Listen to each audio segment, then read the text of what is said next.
Ka qenë një takim i thirrur nga ana e kongresmenit nga Shtetet e Bashkuara të Amerikës, një ndër antarët e 9 komisioneve për politikë të jashtme të Kongresit të Shtetet e Bashkuara të Amerikës. Kemi diskutuar situatën politike aktuale, kemi diskutuar, kam paraqitur vërejtjet e mia në lidhje me mosbatimin e marrëveshjes së Ohrit.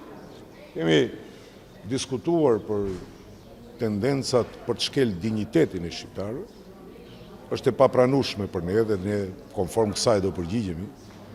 Nuk mundet, vetëm deklarativisht të thirren aktorët politik për mbrojtje të identiteteve kulturore, dhe ndërkohë që 30% e numrit përgjithshëm të popullsisë nuk i mbrohet ky identitet kulturor.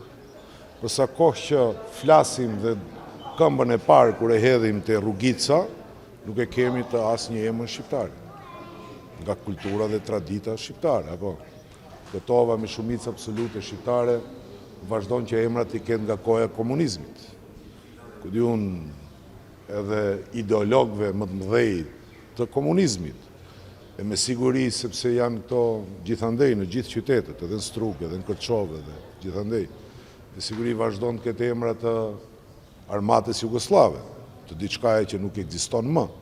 Kështu që mbrojtja e kulturës dhe identitetit, edhe pse kategori kushtetuese nuk duhet ngel vetëm kushtetut.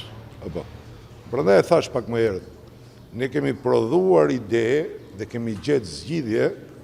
Tani mundohen që idetë tona, siç është rasti edhe me ligjin për përfaqësinë të drejtë dhe adekuat, mundohen të tjerë që ta marrin dhe këto kauza që ne i kemi nxjerrë vite më herët, apo për nevojën që të drejtat në kushtetut të shndrohen në ligje dhe të zbatueshme, mundohen që t'i marrin të tjerët dhe t'i shtrembrojnë fatkeqësisht.